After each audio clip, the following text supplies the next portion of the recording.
welcome back. Our guest tonight is our East Coast correspondent, Dan Bidondi. A lot of people have been asking questions. You know, I want to be like Bidondi. I'm actually hearing people say that now. I want to be like Dan Bidondi. I want to go in there. I want to confront the FBI. I want to confront the governor. I want to confront the whoever. And that's what you need to do. You don't have to necessarily be as aggressive as Dan is. If you're that bold, if you're as bold as Dan or Alex, that's great. If you're not, he'll give you a few tips on how you can conduct yourself well. So he joins us now via video Skype. All right, thanks for joining us, Dan. Not a problem, Jakari, and what a wild week it was, man. Yeah, okay. Well, and we're going to talk all about that. But first, we have this clip of you at the FBI press conference, and you have your photos, and you're actually blocked by some people we believe to be Secret Service. So let's take a look at that clip.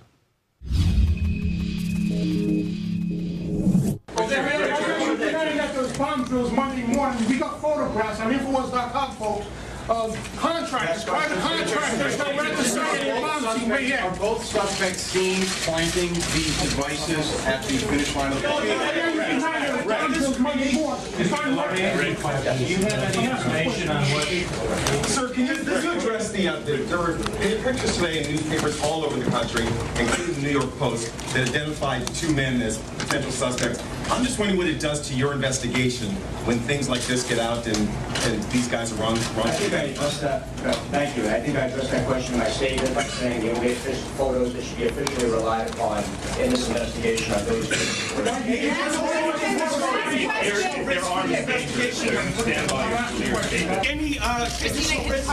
Infowars.com. We're aware of the lies. We're going to expose your lies. Again, the world is aware of false flags. Okay, we're not afraid of you. Okay, we got a constitutional right. We know about the false flags. Okay, we're aware of it. Infowars.com. He's an American citizen. That's right. We still have a constitution. They go on Infowars.com. You see contractors, private contractors, folks, with black backpacks. Show them the rooftop photos. They were on the rooftops. They were all over the bomb scene, folks. So you're saying these are the suspects? The three suspects on the roof. These are contractors hired by our own government, folks. Right here, Infowars.com. You can see the pictures. Those are lies. They deported the Saudi guy right away. The Saudi suspect was deported right out of there. They're not telling you the truth, folks. They're lying. Okay, Dan, we just saw in that clip you were at the press conference and you get blocked by, I saw at least two guys. How many guys do you think it was? Well, I mean, I seen about 3-4 guys that like came right up to me, including one of the high police officers. I don't know what rank he was, but I mean, they came right up to me right away, and you know, they didn't want this information to be seen. And actually, get the pictures right here. These are the very pictures that I was showing. You know. Yeah, try to hold that steady, Dan. Your Skype's breaking up a little bit, but we also have the images on Infowars.com. Yeah. If we can pull up that article so people can see these two gentlemen. Like we have pictures of two different gentlemen, and we'll scroll down. We see the governor right there, but we'll scroll down, and you can see right there on your screen. There's one of the guys, and you see another bald guy right next to him, and we'll keep scrolling down, and then you can see Dan Bidondi right there if you're watching on prisonplanet.tv. And you can see the same guy at the press conference sitting right behind President Barack Obama. So I definitely say that this guy has it in good with the Secret Service, or at least some type of elite protection service, most likely the Secret Service, but he could be something else, maybe some type of FBI or ATF or whatever else. So Dan, we just saw the images, and the guy is clearly sitting behind President Barack Obama. Do you think he is a Secret Service agent? Most likely, and you know, he's definitely something, because you don't sit behind the president, you know what I mean? And but he was giving me this like evil eye, him and the other gentleman next to him, and that's when I said, you know, I'm not afraid of you people. You know, I looked him right in the eye, so pointed my finger, I'm not afraid of you people. And he goes, well, you should be afraid. I mean, we're not afraid of you either. And I was like, well, you better be afraid of truth and liberty, because it's coming your way, you know, and you people going to jail for murder. And you know, and I was just like, I'm let down. You know, man, stood up against these criminals, and so, you know, say, you know what, we're here for truth. So Dan, okay, let me get this straight. He spoke to you and said that you should be afraid. Is that accurate? Oh no, he said we're not afraid of you either. Oh, okay. The gentleman next to him said that. Okay. And he just gave me this, you know, the old Secret Service stare, like we're unstoppable, invincible. You know, I'm like, yeah, you're a joke. You know. Yeah, you sit behind the president in a purple tie, and you know, you think you're Mr. Tough Guy. Okay, yeah. Dan, so for our new viewers who may not be aware, you know, of your whole situation, break down for us briefly. So you go to Boston after the bombing at the Marathon, and then what happened from there? Well, the first press conference, I basically asked him about the drills that was reported by, Local 15, I believe, and the speakers. I think it's the Local 15 or the Boston Globe, I forgot. They were reporting basically about the drills going on that day, and also the people on the loudspeaker saying, "Oh, it's just a drill, stay calm." I asked them those questions, and they were quick answer, no. Then I asked them the second press conference, is this a false flag to take our civil liberties? And, they said, Patrick Deval, no, next question. They're avoiding it. And I got it out again. Why are you trying to cover this up? And I asked him, I said right out, it's a false flag. So press conference 3, which was Thursday, basically I got right up in that, I say, hey, I got the photos. Who are these contractors in the khaki pants and the khaki boots? I was trying to get these questions out. They were completely washed over me, not even as if I wasn't even there. And when I held these pictures up here, these glossy 8x10s, that's when they all jumped up, trying to block the pictures, the guy behind me with his clipboard. But, when the press came swarming over, they all backed off. Now, I just want to say it again, too. When my friend Nick arrived with these pictures for me, he gave them to me. The guy behind me told somebody, and they went into the back. And they went into the back there and said, hey, they got pictures. And the coordinator of the conference came out and said that they got pictures. I'm sure she came out to say to the press, we're going to delay the press for about 5 minutes. And when they did that, they came out right away to say, ignore any other pictures. Now, Dan, I remember that press conference. I was on the Alex Jones radio show live with David Knight at that time, and we're watching the press conference live, and we hear him say, don't look at any other picture. And I'm like, what? There must be several other pictures, if nothing else, of different angles of these two guys, the alleged suspects. There are plenty of other pictures out there, but look at nothing else except these two pictures. That's very strange to me as well. Yeah. So, Dan, I have an article right here, if we can do a doc cam. Shocking footage. Americans ordered out of their homes at gunpoint. Now, you can see right here in this picture a guy pointing his gun right at the camera, or should I say the cameraman. And we saw much of this, Dan, not just intimidation like you experienced at the press conferences, but you can see right there on your screen as well the police going house to house, shoving their guns in people's faces. We also saw the clip of a police officer running down the street, showing his gun, jamming his gun into people's faces, trying to intimidate them. It's a complete police state going out there, but they don't want to call it martial law. I guess they have some kinetic action phrase or something like that they want to call it. So, Dan, did you witness any of this? Oh, yeah. I went over to Watertown as well. After the press conference and everything, I went down to Watertown the next day, I believe, and it's just been a long week. I'm sorry, man. It's just a lot of things. And Watertown, they were kicking people out of the homes, not giving them no provisions or nothing. I talked to some of the residents, and they were kicked out of the homes, not told what was going on, when they could return. One person asked what the situation was, and they got threatened with arrest.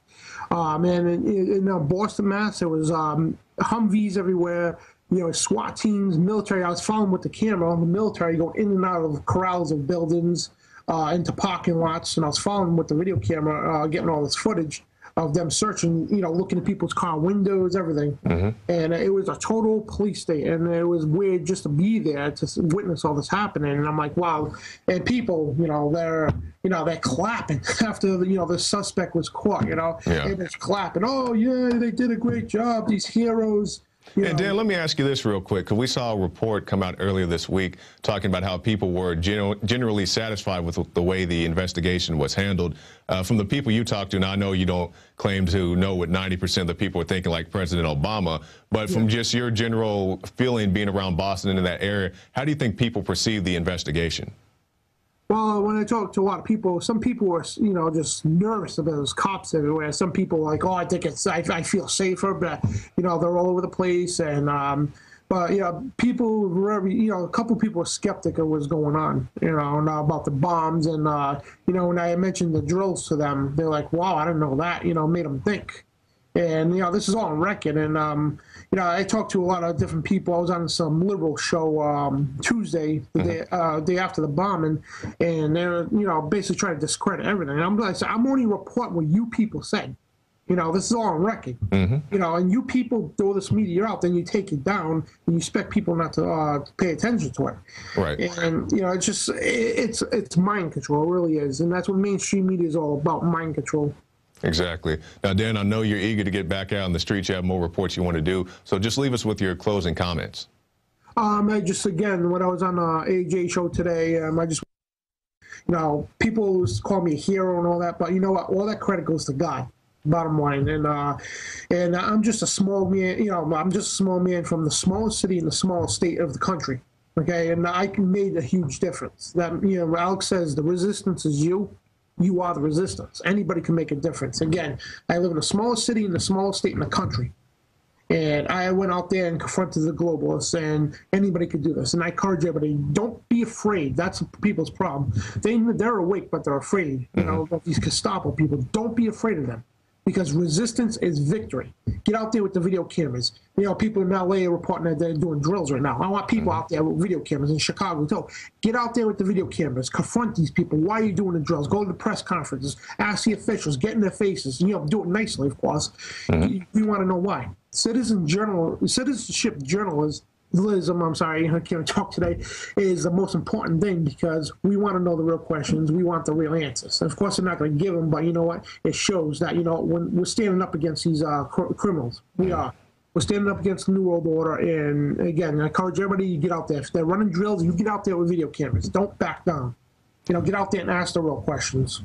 All right. The advice from the man himself, Dan Bidondi. Thanks for joining us, Dan. Thank you, Jakari. All right, and there he goes off to wreck another press conference with real questions. I just didn't know that you could end a press conference by asking real questions that the FBI doesn't hand you beforehand on a cue card, but you know, I guess that's the new system. Anyway, if you like this broadcast and you want to see it continue, if you want to see guys like Dan out there in the field, that takes a little bit of capital. So I hope you would take the consideration, I should say, of joining prisonplanet.tv. You can get yourself a 15-day free trial. It supports our broadcast, and it has a great archive system for anybody who wants to know more about the Infowars brand and Alex Jones show, the Infowars Nightly News. It's all right there on prisonplanet.tv. And also, don't forget, it's just a few days left.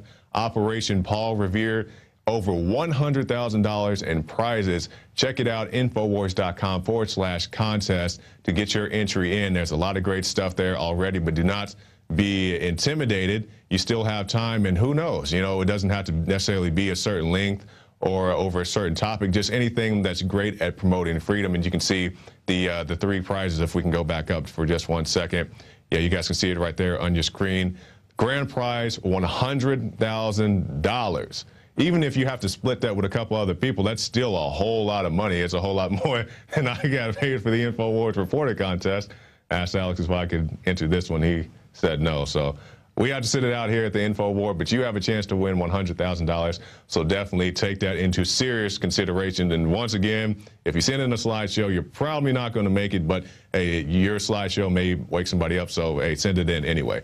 So with that, I'm Jakari Jackson. Great job to the crew. We've been working some long hours here at the Infowars with the recent bombing and CISPA and all the other news, the gun news. So definitely appreciate you watching us and supporting us here at the Infowars. I'm Jakari Jackson, and we'll see you tomorrow night.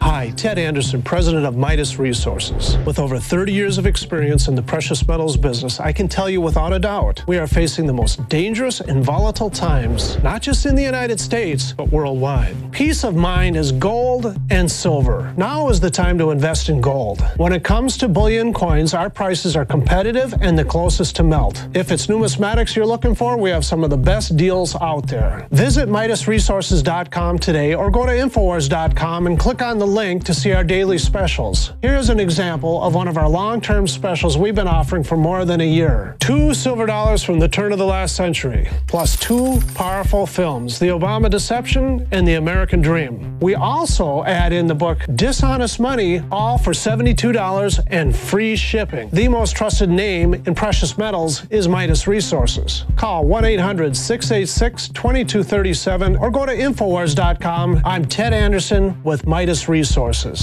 We are now only entering the edge of a global financial superstorm, the likes of which the planet has never seen. Here in the United States, the private Federal Reserve is giving more than $85 billion of taxpayer money a month to themselves and other offshore foreign banks. And the worst part is, we have to pay the bank's interest on the money we give them. There is now a race between the global central bank mafia cartels to see who can devalue their country's currencies the fastest. We are already seeing big increases in inflation at the grocery store and the gas line. This will eventually lead to hyperinflation. More than a dozen top globalists like George Soros have been buying record amounts of gold while at the same time bad-mouthing it to the public. Don't just listen to what they say. Watch what they do. For more than 6,000 years of recorded human history, gold has been the ultimate hedge against uncertain times and inflation.